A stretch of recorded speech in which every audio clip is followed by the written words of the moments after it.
I've always kind of had the feeling that if we give you something, talk about something that you already know something about. And all of you, you've been moving around, looking at buildings, maybe you've heard some names of some pioneer people and so forth. Some of the old timers here have talked about things that I didn't see in time. My wife and I have only been here 47 years, so we started to think of ourselves as newcomers. But people like the Steele family, going way back, and there's a history there. I remember some of the old timers telling me one day that, well, when the store, the Shea store bought the other store building across the street and moved it. It was well done because they said they only had inches on both sides to get through there without tearing something up. Oh, that was interesting. There was a time, I remember, at some event, we took a picture. Babies were born here. Any of you were born in Fabius? In my house. I wasn't born in my house. That's where the babies were born, in my house. Any idea how many there were? No, I don't know. I'd love to know. Okay. But this, I think, is the fun of it.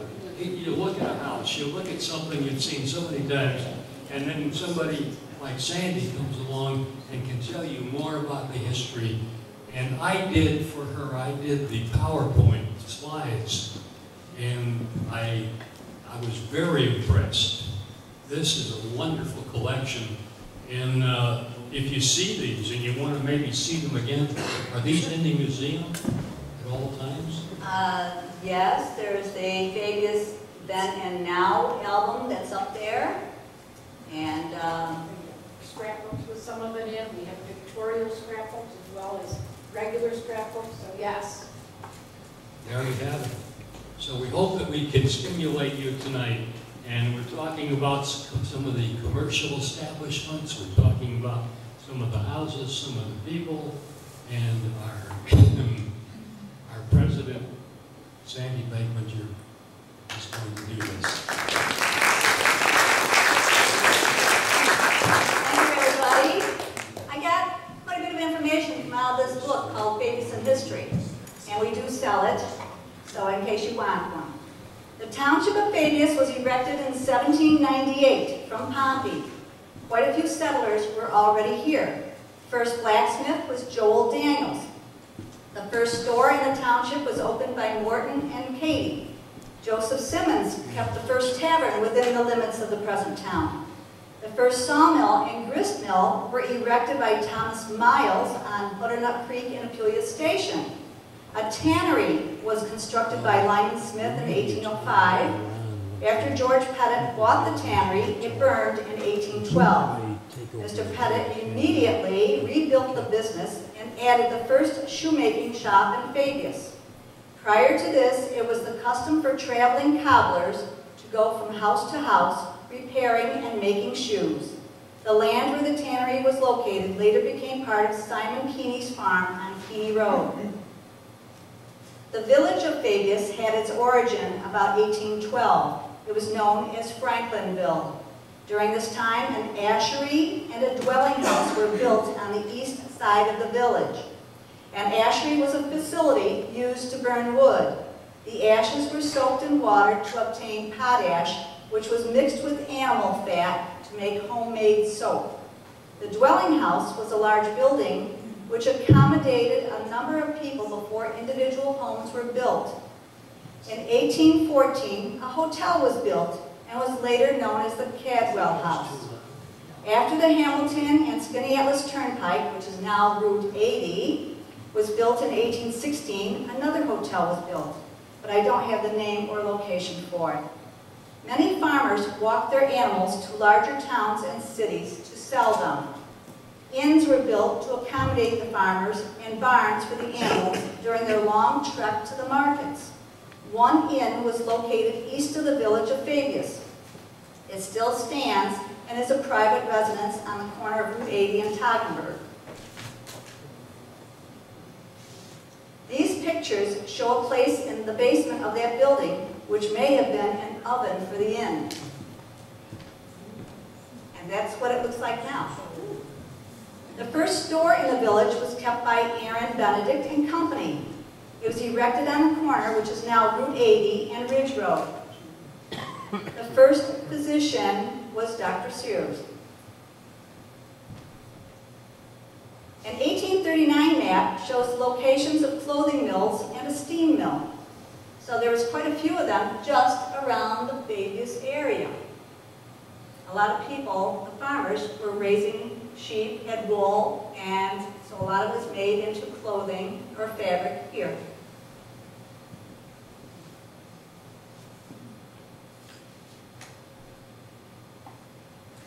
As settlers came in, there was a need for sawn lumber. The top photo shows the hard way to cut the wood. The bottom picture shows a mill in Fabius where falling water could be used to power a sawmill. Moving water was also used to grind grain and card wool. The many streams in central New York provided the power for many mills.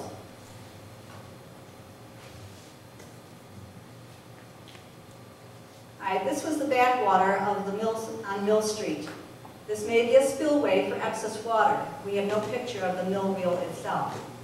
The bottom picture shows Hall's Sugar House. It was located on Route 91, about 2 miles north of the Fabius village. With so many sugar maple trees, many people made maple syrup.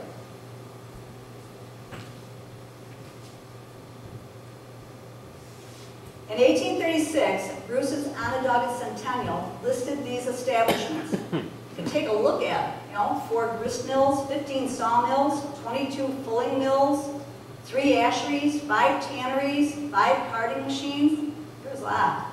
But then by 1845, the number started to dwindle.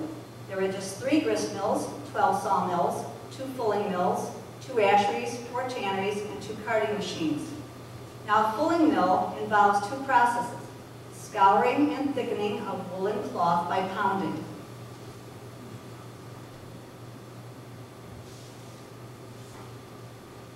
The Bramer and Pierce's Agricultural Works was established in 1838, and that was here in the village of Fabius. It employed 15 to 20 workers. The building was a story structure. The basement contained the foundry and forging shop. The second story was the general machine shop. The third story had the hard-working machinery and paint shop, or the woodworking, excuse me. They manufactured horse mowers, separators, clover hullers, all kinds of castings which could be ordered, and the famous Young Warrior mower, which was invented by Franklin Bramer, son of David Bramer, who helped found the store. So we had an inventor who lived right here in Fabius. And this is a picture that we have up in the Pioneer Museum that shows a stove, the base burner, which they would sell. This was one of their advertisements.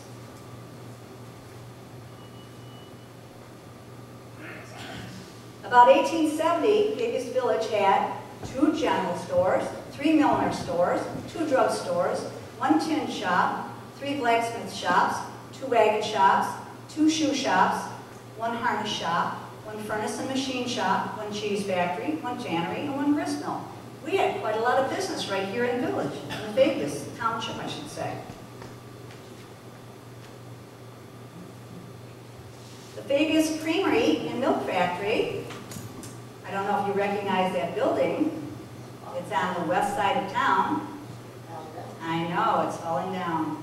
About 1890, this large creamery was erected in Fabius Village by John S. Carter of Syracuse to process the farmer's milk into cheese, butter, and milk sugar. In 1893, the newly organized Fabius Creamery Company took over the plant. In 1900, it was the largest in the state, with more milk brought in than any other creamery in New York State. Eventually, the company was sold to the Borden Company, which shipped milk out of Peoria Station. The building is located on the west end of the village, on Route 80. The Fabius Canning Factory operated as a market for peas and corn raised by local farmers.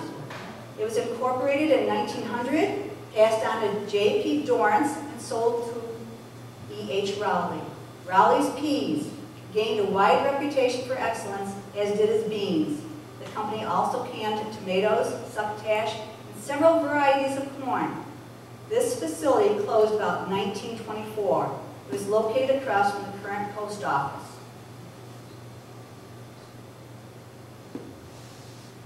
On Mill Street, 1909 is the top picture. A mill was established there early, which was powered by water. Later, a gasoline engine was added. Bottom picture, the mill on Mill Street, but there's no date on the photo, but the car dates back to the 1920s.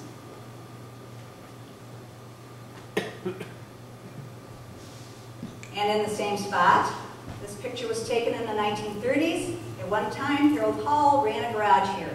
He also served as a mechanic for the district school buses. And then the bottom picture, same garage. Roy Powers owned the business from 1961 to 1967.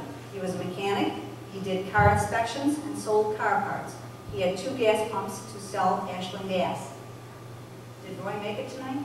Roy's here. Hey, good, okay. I'd like to mention that that building, if you back up to where that mill picture is.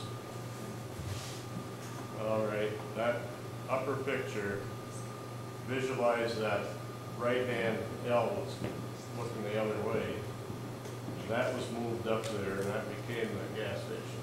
Oh, okay. Roger Ryan was the guy that did that, and they kind of mistakenly, they went to wash his Cadillac in there, and they wouldn't go in, they couldn't close the doors behind it. So if you notice down there, blacksmith shop.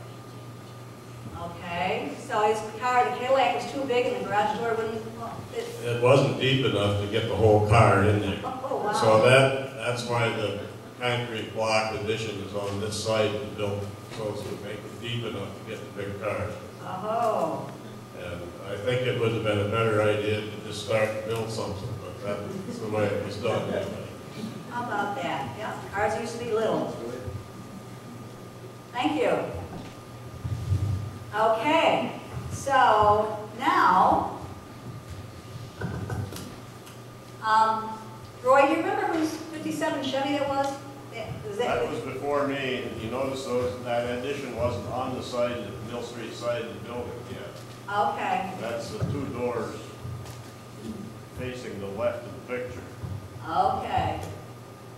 All right, thank you.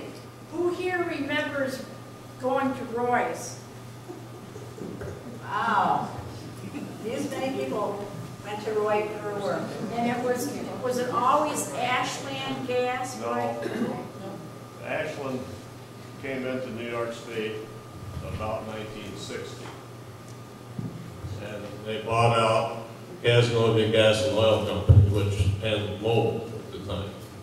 So that was the Mobil station to begin with. Okay. But Ashland owned it by the time I got here. And I talked to them about buying the place one time, and they wanted $45,000 for it. And I think that when John Thayer bought it, the price was $4,500.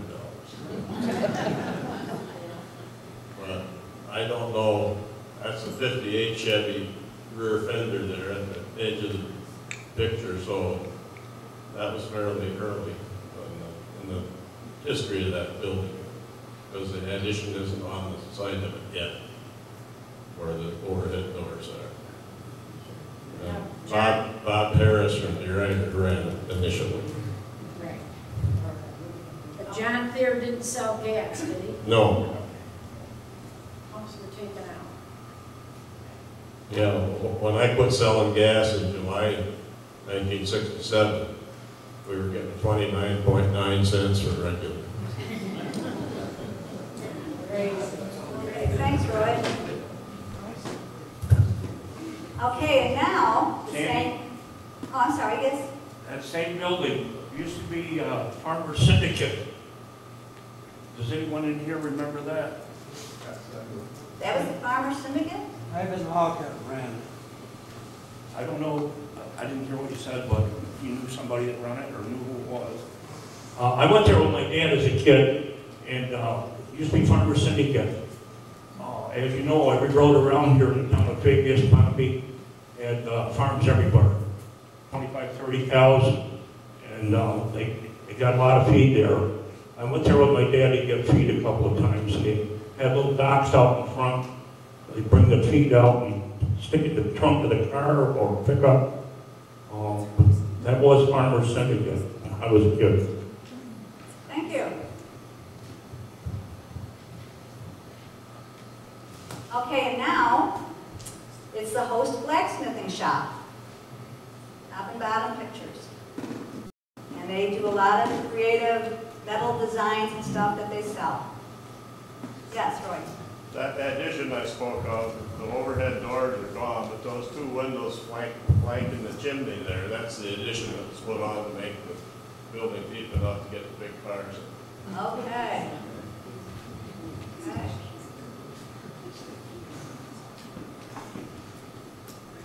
Now, Fabius Village had a meat market back in 1900. The bottom picture shows Orrin Sisson is at the pump, getting water, the old-fashioned way. Can anyone remember anything about the meat market? We don't pretend as a society to know all the answers, obviously, but we have these photos, and we know that there was a family who talked about the meat market, but they don't have enough information to know who owned it and who ran it. And if it, where was it? It's where Ralph Abbott used to live, and I don't know, Alice, 2 houses down from you, who lives there? Which direction? This direction? Yeah. Who is it? Nicholas. Nicholas? Nicholas lives there now. It's right here. Janet? My grandfather, George Bryan, had a meat market. My grandfather, George Bryan, had a meat market. The boy on the bicycle was Would that be his, maybe? I don't know. All right, now give that to Peter, because I'm not sure who that is. There's a boy on the bicycle there, a bicycle there. There's a bicycle on that picture there, and that was Hank Tonight. Hank Tonight? He lived down here by Rutt's store. Okay. Yeah, but I don't ever remember going to that meat market or hearing talk about that much. So we're trying to get a date, and we're trying to figure out who actually owned it. Well, Linda, in my next picture, I have these of Orrin and Sarah Sisson, who operated the meat market. So maybe they operated it, but I would assume that they owned it. Well, that's what we think, but I'm not sure. Okay, so that's who we think it is. The store was operated by Samuel Gallinger. Others who once owned the store are Mrs. Elizabeth DeMung, Mr. Holler, and Mr. Leahy. He was later operated as the Fabius Grill. It sits on the corner of Mill Street and Route 80.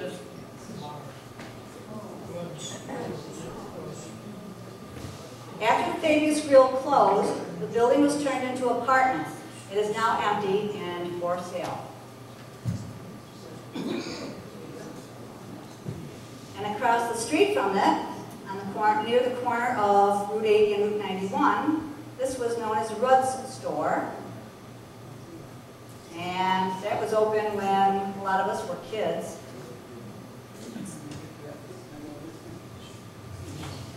Okay, in that building, I get the information. It said it once stood near Skeel's Corner.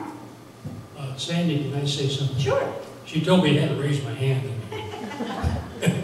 Anyway, when we first moved here, our closest neighbor was Grant Goodrich, Sonny Goodrich. And so much of what I learned and knew, or thought I knew, about this area, I got from Sonny. But one day I was talking to his daughter, I think it was Natalie, and I knew about some of these buildings that maybe served liquid refreshment. And so I said, where does your father go when he wants some liquid refreshment? And she said, yeah, he goes to the Fabius Grill, and he said, that's where the old people go. So, you don't have to believe it. Thank you. Okay, so, and this store, Root Store, was moved from Skeels Corner. So is that the corner up there at the end of the Raleigh Road onto Route 80? Would that be known as Skeels Corner, or is it another spot? You're saying yes?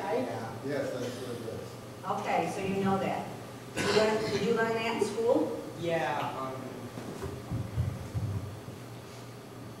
all I learned was, Okay, thank you. Okay, and then it was moved down here. So it was right on Main Street. It was operated by Milton Rudd in 1924 until it was closed. The building now contains apartments, and it is now up for sale, but there's people that are still living in it. What year did Rudd's close, do you know? He bought a new '63 Ford just after he sold out, so. That's a good clue. Okay, thank you. Okay, this is the Belden House. It was reputed to be the first tavern in Fabius. James Belden was born here. Later in his life, he returned to Fabius, purchased the homestead from the Caldwell estate, moved the house onto Keeney Road, and erected the Soldiers Monument. So he moved it from that corner down the road a little ways.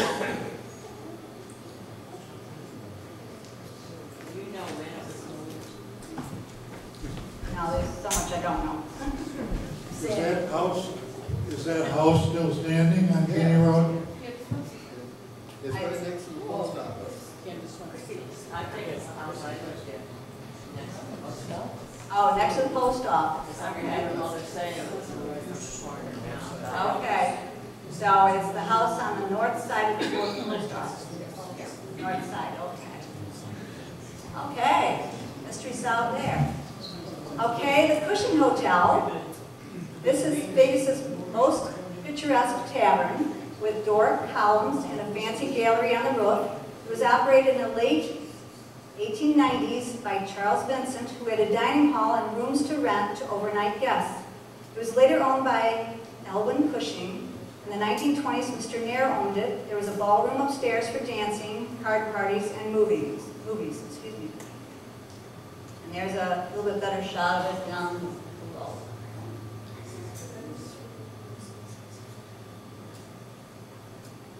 But the Cushing Hotel burned in 1945.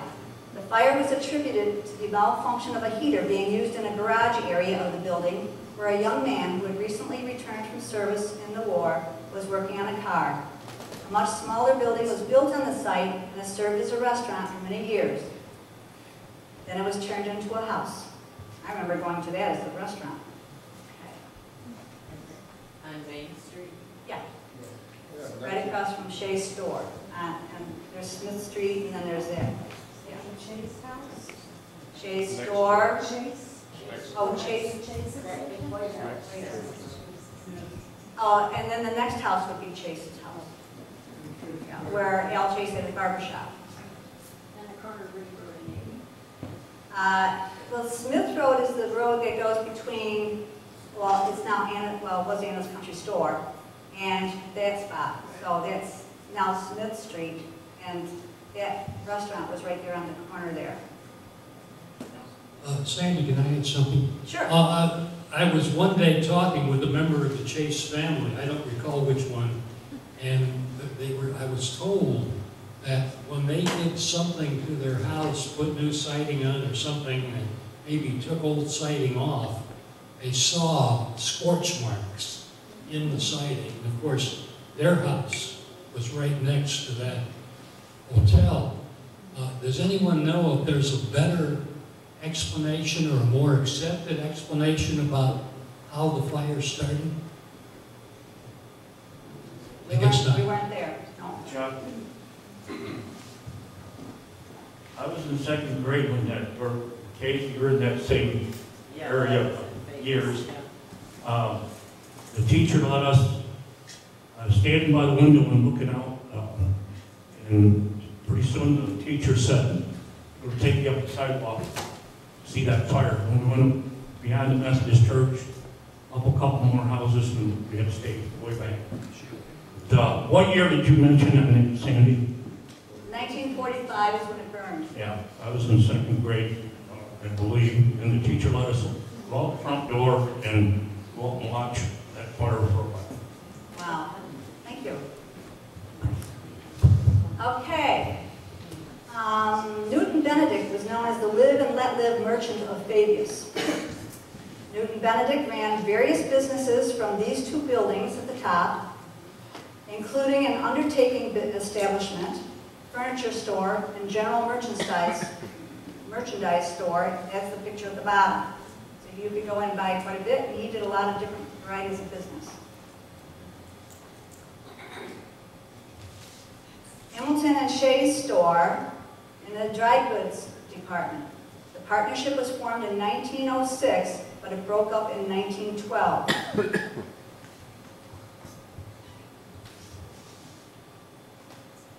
The sign says Hamilton's IGA store. The corner of Keeney, which is Cemetery Road, and Main Street was along the site of this large building, which housed Hamilton's store. Upstairs were social and meeting rooms. The building burned in 1941 and was replaced with a smaller building. And I just received this information from a 95-year-old guy down in Florida whose relatives were from Fabius, Archer Bush. Before it became Hamilton's store, Sherman Corbin opened it in 1838 or shortly after.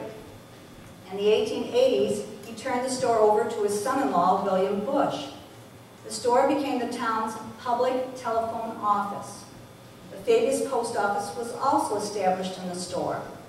William Bush fell in the store and died shortly later in 1901. Then Carl Hamilton operated the store. And this turned into the hardware store, right?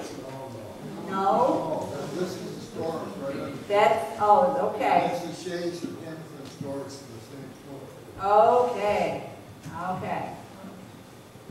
Sorry. Because this information is, this was enlarging Shea's, oh, sorry, Harvey. I was in the Hamilton store several times. I remember it as a kid. And Mr. Hamilton lived where Bob DeMoore lives now. I'll talk about generation changes in the town and who lives where. For a long time, I knew about everybody in town, but things changed. That's where Mr. Carl Hamilton lived, was in the house owned by Bob DeMoore. Okay. So, moving buildings was very commonly done in the history of the village of Fabius. It's just like this building was moved from almost the Cleveland's Corners, which is also known as Fields Corners now. Here, the Rumac IGA store was moved from the corner of Keeney Road and Main Street to the rear of Shea's store. The inscription on the back of the picture tells us that 1 hour after the picture was taken, the building was shoved into place and a wall was built under it. The IGA store was partially destroyed by fire in 1957. It was moved shortly after that. So, okay. 1957 is when it burned, and then after they were moved. Now, here, this is from off of a calendar, I think, or something. It advertises Ryan's Hotel, and they offered meals, lunches, legal beverages, and modern restrooms. On Route 80, wherever Ryan's Hotel was. We'd like to know more about it, but that's all that was available, and that's all that we had, and it was kind of interesting. So we don't know what Ryan or who the Ryan was, or if it really was a Ryan. Do you know where it was? They have no idea. And this was from a calendar, and this was the Fabius Beauty Shop and Fabius Barber Shop, run by Emma Jacoby and her daughters Dory and Teresa. And that was on the very corner, and you come out of there, after you get your hair done, you could go right to the store right next door, and you could grab something to eat. Let me just ask the girls, tell us about that. We're Emma's granddaughters. Oh! That's why we came. She was a character. She wasn't a shrinking violet. She was interesting. She had the best comic books in town. Yeah, she was very, she loved, we used to love to stay there at night because we could stay up as long as we wanted to. And she used to watch boxing and wrestling on TV a lot. So, and yeah, we could have a soda out of the vending, and there was a canteen, the old canteens, remember the canteens that our Uncle Sonny Jacoby ran? Peter, of course, is my cousin and Sherry. But I remember as a kid, when little kids like that would come in, she would put a board on the barber chair because they were too short to sit. You know, so she would sit up like that. And we used to always go into her beauty part and play with what was known as spoolies. Does anybody know what a spoolie is for your hair? Remember the spoolies? We used to love to play with those. But she had a mouth on her, we know that. She, when she passed away, she was laid out in the home, and my two uncles, Sonny and Uncle Bob, had to stay there overnight, and they got the hell scared out of it because one of the big sprays of flowers fell in the night. They were terrified. So, but her funeral was huge. You remember that, Pete? And we got to laughing so much in the kitchen that my Aunt Barb, Bob Jacoby's wife, came out and told us to shut the hell up. So, but no, she was an interesting character. I don't know. What do you guys want to say? Oh, Yeah. she says if you can't say something nice, she can't say nothing at She all. was not very difficult with her. Yeah, she wasn't what you would call a real loving person, but But she had a hard life Yeah, because she her did. husband died, and she was pregnant for her 5th child, and she didn't know it. And he died, and when he was 37, and she was only 35. And she never remarried. Teresa Kogut was their youngest child. She was actually the first woman barber, Right. Yeah. The first woman First barber. woman barber in the county. Yeah. In New York. Central New York. Yeah.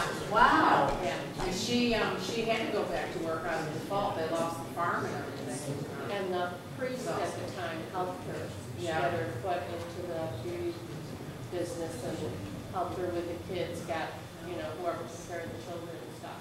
And then our mother, Dorothea, went into business with her.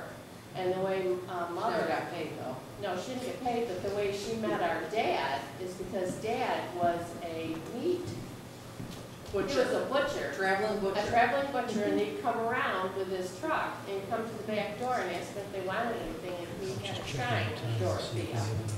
And he was 2 years younger, mother robbed the cradle, and they got married. And Emma hated my father because he was Irish Catholic and she was German.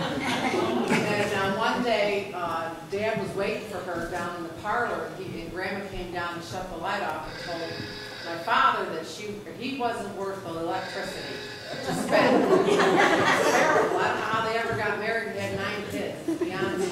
Well, they're Irish Catholic. Yeah.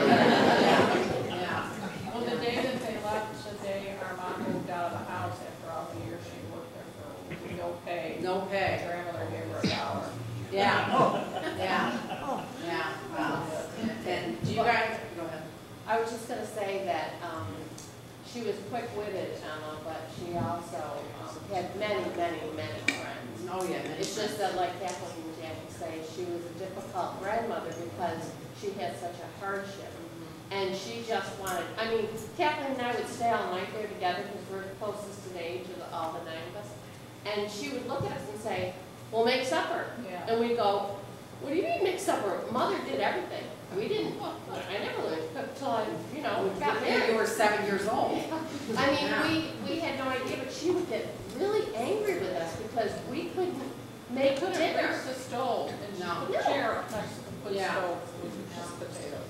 She slept with 500,000 religious medals, literally. So, and if you know who Bob Gorman is, he got his first haircut from Emma.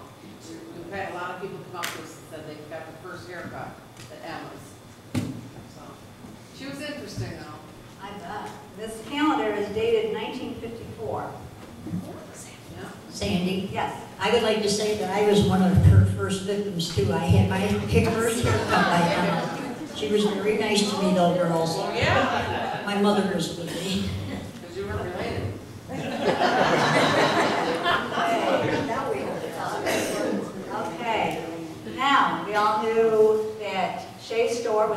owned by Michael Shea, MG Shea Store, in the heart of the city of Fabius.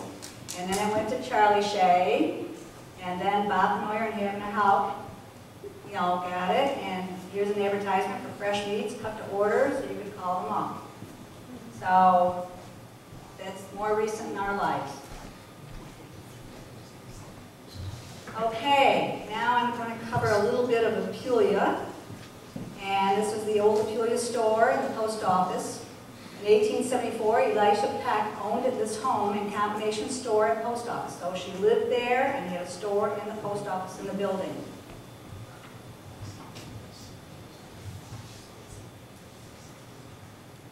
Cornu's had a red and white store in Apulia.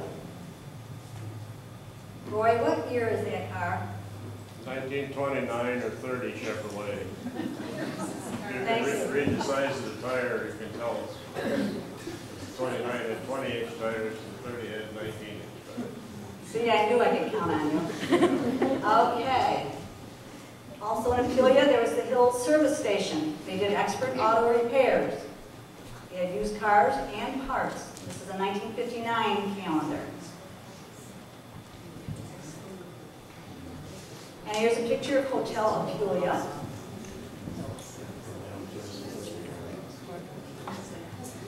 Okay.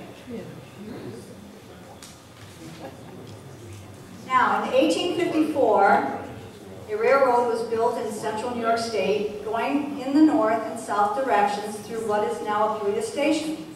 It intersected the Hamilton-Skaneateles Turnpike, which we know as Route 80.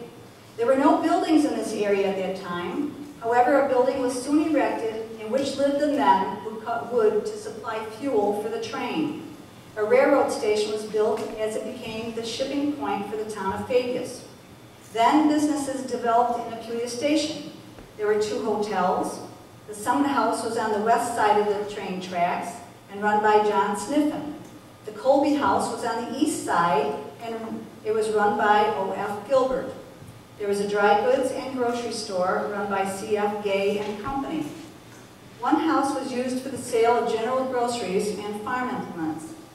It was kept by J. Blaney, who also was the postmaster. There were also a cheese factory, a blacksmith shop, a carriage factory, 2 custom flouring mills, and 2 dealers in farmers and dairymen stock and produce. Green and Sturtevant sawmills were established in 1871. The manufacture of chairs was added in 1874. And here's a picture of the men who worked at the chair factory in Apulia Station, which was opposite the old mill pond and the former Roscoe Case farm. It was started in 1874. It was claimed that as many as 33,000 chairs were made there per year, because they would make the chairs, put them on the train, and ship them down to New York City or wherever. The place then burned down in 1903.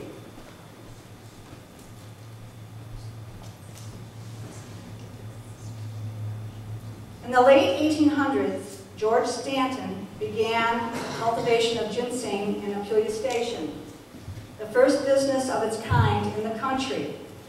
By 1959, Apulia Station had the Borden Milk Plant, the Briggs Brothers Grocery Store, the Wilbur Rothery Grocery Store, and the Morzak Brothers Feed and Fuel business.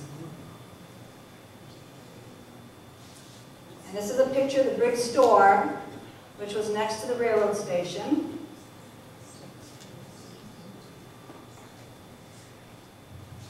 Frank Porter's store at Apulia Station. Frank and Anna Porter lived upstairs over the store during the 1920s and 1930s. This was a general store with a soda fountain and barbershop, shave and haircuts for men, downstairs for many years. The garage to the east was the Porter gas station with a gas pump in front of the building. They also sold kerosene for use in kerosene lamps and lanterns. The building remained empty for a while and was converted to apartments.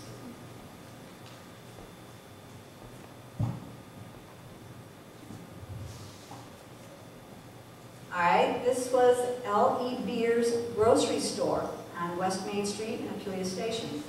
It looks like it had more than just groceries in there, too. Sandy, can I say something? Sure, Bob.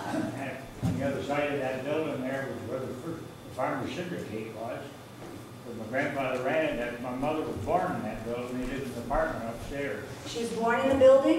She was born upstairs in the building. I've got a picture of her on the upstairs of it. She was born in 1911. Wow. And the beer store was on, hooked, it was all hooked together. And when I was a kid, Ivan Hoffman that ran that, when they closed that, he came to Fabius to run the Farmers Syndicate. Okay. He lived right there on Fury Station, right on Route 80, just up from the Case Farm. Huh, okay, And that thank you. Hotel Ophelia, that was owned by Roger A. Ryan, that was Roger R.'s father. I have a picture of that also with the whole hotel, and Roger's white team of horses hooked to the buggy was sitting out front getting ready to take off. White horses, wow. Yeah, let me ask a question here. You can see in the picture, the road is not paved. No. Does anyone know when the roads were paved?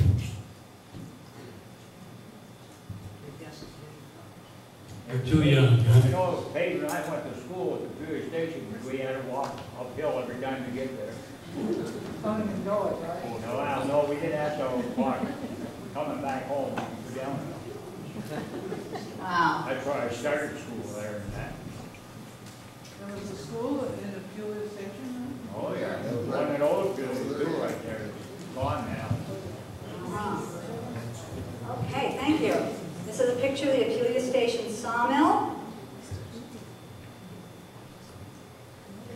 Farmers Where Syndicate. was that, Sandy? Where was the sawmill? Good question. Probably near the water.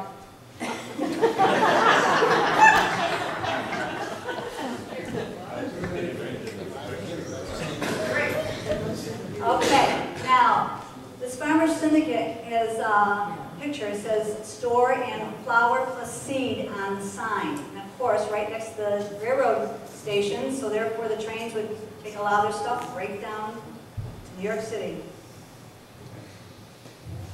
Mitchell's office and cold storage. Cold storage. What would you put into cold storage? Cabbage. They raised a lot of cabbage around this area. Yes. Okay. And here, this shows A.M. Mitchell, wholesale dealer in produce, Apulia Station, New York. Specialties, cabbage, potatoes.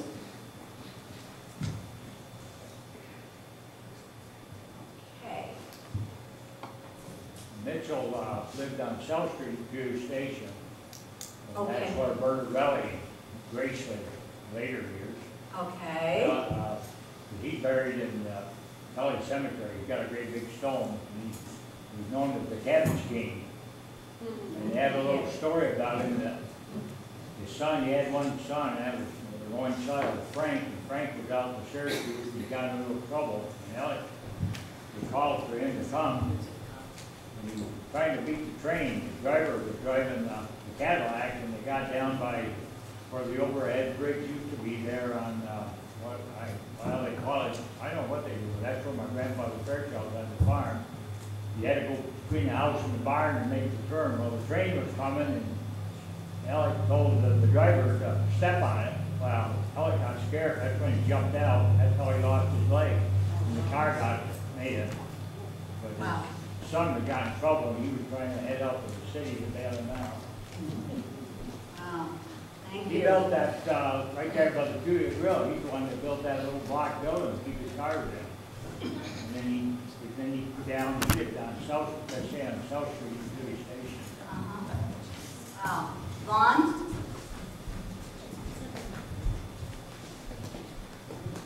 We have had a very extensive presentation in our previous newsletter about the Cabbage King and his business in Apulia. Quite extensive, and it is available in past newsletters if anyone has saved those. If you haven't, it is now posted on our cloud site and can be seen by anyone. If anyone would like to contact me, I don't have the information here, but if you'd like to contact me at home, I can give you the password to get into the cloud site and look at that newsletter as well as all the others that we've done. Those are really extensive story that Bill Casey's wife put together. Yes, thank you. And here's Borden's Milk Station. The facility was operated by various owners prior to its purchase by Borden's Farm Products Company. The first record use of a glass-lined tank car for milk in New York State was on July 7, 1926, from this plant, and for some time, more tonnage of dairy product was shipped from Apulia Station than from any other on the railroad line. So Apulia Station was very important for shipping the milk. In January 1941, Dexter Paddock purchased Mrs. McConnell's Meat Market in Apulia Station. And here's two pictures of that store when he owned it. And here's a picture of Dexter with two of his children in front of Paddock's Meat Market. Now, they seem young and everything, but they're older than I am because they're my cousins. And then it shows some ads that he used to have for his market. Paddock's Market is what it was called.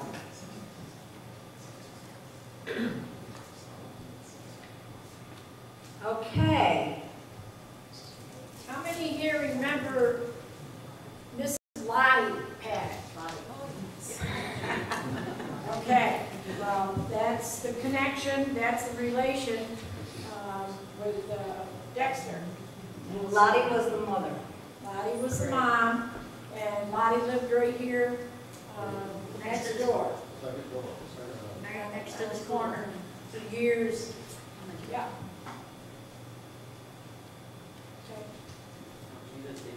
Okay. Okay, now, present-day stores and businesses. There's the CLN Mercantile, which is formerly Anna's Country Store. There is the Host Blacksmithing in town, the Gandy Gallery, which was the former hardware store, specializes in homemade objects and fine art. The Fabius Indoor Sports Training Center, the old canning factory across from the post office. Toggenburg Ski Center, quite a business. Apulia Ag and Automotive, which is now run by Doug Wheeler. Woodford Brothers and Apulia Station, they have structural repairs and coal. On the east side of our village, we have the Commercial Solutions. I believe there was a former Catholic church out there. And I think it deals with windows and structures like that. We have Casey's Farm Stand on the east side of Apulia. I know of 2 dog kennels around here, so I hear dogs barking across the valley all the time. And then there are a lot of contractors who work from their homes. So they don't have the businesses in stores, they work out of their homes. And now I'd like to get into some memories. Okay, I was able to interview Sonny Goodrich last fall. And he remembers being in Mike Shea's store when he was young, and he remembers seeing a pony harness hanging on the wall in the attic. He went to Emma Jacoby and had his hair cut. He paid 25 cents at the time. After the haircut, Emma gave him a nickel back. Then Sonny went next door to Rudd's store and spent the nickel on candy. Sonny's dad went to Tully to shop because he lived west of Fabius. And Sonny remembers going to Sears Roebuck for clothing and footwear. I called Russell Pilcher and asked him to send me his memories, which he did. Russell lives down in New Jersey, but he grew up here in Fabius. He remembers Rance Cornu's barbershop, Emma Jacoby's beauty and barbershop, Al Chase's barbershop, and Agatha Fuller's beauty shop. It's quite a few we had. Shea's grocery store and gasoline, the IGA grocery store, Rudd's store. He remembers Bishop's Ice. Where was that? Ridge Road, at Vaughn and Sally's place? Yep. Okay. Vonda Hauk had a flower shop here on the corner. There was the Fabius Grill. Dr. Kinslow was an optician. Where did he do his business? Right across from the Catholic church. A little louder, Pete. Right across the road from the old Catholic church. The old Catholic. One, the new one. Oh, from the New Catholic Church right on this road. There's, okay, Ryan's Confectionery Shop. Anybody ever go there? And what did you get there? Sundays. Sundays? Okay. There was the Fabius Bowling Alley, which was across from the, which was the old cannery. And then there were, people had businesses out of their homes. He remembered Mr. Conway being a plumber, and he remembered piano teachers, where people, you know, kids would go and have their piano lessons outside the teachers' homes. I interviewed Winnie Hathaway Terrell. She remembers Mike Shea's store. She remembers seeing the glass containers of candy, clothes, and socks. She remembers Hamilton's store, the post office boxes in the back of the store, and the food. Rudd's store had food and good meat. And she remembers going to the hardware store across from Shea's store, and that's where she got her marriage license there. Back in 1946, I think it was. Walt didn't sell marriage licenses.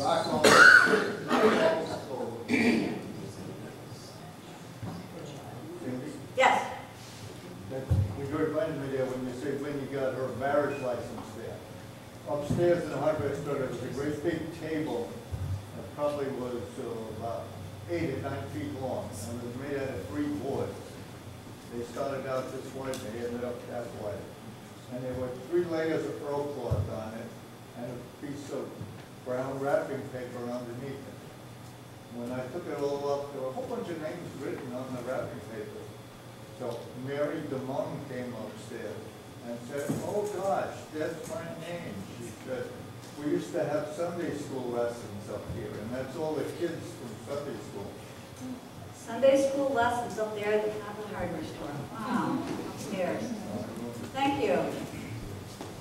Okay. Now, I interviewed Clara Bryan Owens Newson, who is now 96 years old, excuse me, and she lives in Manlius. She was born in the township of Pompey, but it is close to the line. And she remembers Rudd's store, now at the apartment building. She remembers DeMung's store, Snack Bar, which was across from the elementary school, and this used to be the elementary school out here. And she remembered it was owned by Lyman Rogers, and they had candy, baked goods, and bread. She remembered Shea's store with Mike Shea running it, and Winnie remembers pickles and barrels and a large block of cheese that was not refrigerated. There was Benedict's General Store. There was Hamilton's store. She said that Carl Hamilton had dry goods and hardware. Pearl Webb. Pearl had a sanitarium in her house where babies were born. So there's more than one house that, you know, that was there. Then there was the meat market, and Clara's mom remembers that, hearing that her, Clara remembers hearing that her mom met her future husband, who was George Bryan. They met at the meat market. Does anybody remember Bob Nash's garage on the corner of Academy Street and Ridge Road? Yes. Okay. So he worked from his home, but he had the garage right there too at the house, right? Still there. Still there, yes, it's a house, yes. House and garage. Okay. So, anybody want to have any memories to share? You can raise your hand and we'll have a microphone come around.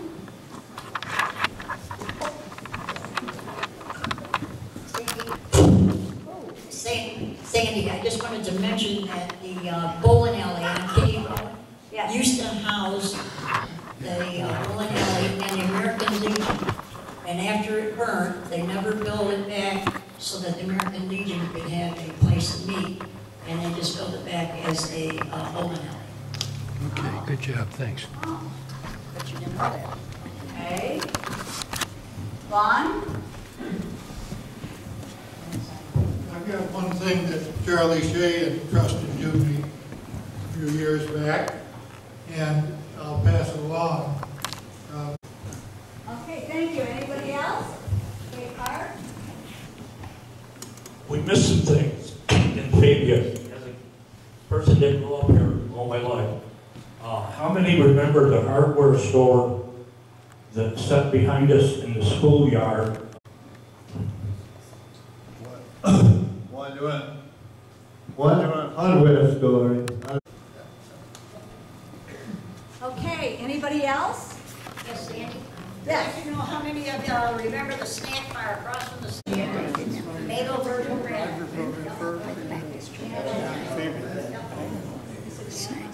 There's 4 or 5 different owners. Yeah, Mrs. Sybil. Yeah. Mr. and Mrs. Ike Granite. I got a question. A question, uh-oh. Question. I understand that the hardware store. I said, a lot of my information I got from this, and I explored a little bit online, and information from the scrapbooks that I looked at. That are able to remember and understand, and one of them was Mr. 19, give me a second. Carl, last. That's one of the older buildings. And what I understand too, the barn or stable or whatever you call it in the back. Yeah. I guess they used to occasionally board horses there when people were coming through along Hamilton Turnpike, and they didn't have room at the hotel to board the horses. Whether that's true or not, I don't know. Well, that makes sense. I mean, that's what we're told as well, but that makes sense. Right. So we're pretty sure that that's a fact. The doctor was Dr. Gosner, who lived right over here. Doc Gosner, And yeah, a lot of people A lot probably of remember babies him. born up to Pearl Webb's. Yeah. We used to go up there and see them when their mother had Okay. babies. We stayed about 10 days. I know. Wow. Let me just say a few things about. Upstairs from the hardware store, I don't know. Hey, We understand, and we don't have a fact on the 3rd maternity house, but we understand there were 3 here in the village alone, and for sure we know 2 of them, and we're told that one was on Academy Street. Now, we're trying to make sure that we've got our research correct on that, and those that were born there say, well, we don't know, it was in a house. But the Doc Gosner, but most of those homes were run by women, the nurses who were able to live in their homes as use part of their house for the maternity wards were very valuable back then in that vein. One of the projects that I was able to work on this winter, and I had the privilege of working closely with Bob Penoyer, who has since sold what we all knew as Shea Store, or the MG Shea Store. And I said to Bob, please, if you think it's not valuable, let us know, let us look at it, let us record what we can record for history's sake. And so I spent most of the winter working on making scrapbooks about Mike Shea. Incredibly interesting man who did everything from marry people to bury people to real estate. Highland Forest is the result of Mike Shea's, and it's very truly. We've got pictures of him up at Highland Forest, and he was very instrumental in doing that. This has really worked out well. This has been good. When Folks, we got some great refreshments here, and you can continue your conversation. This has been wonderful, and thank you for putting this together.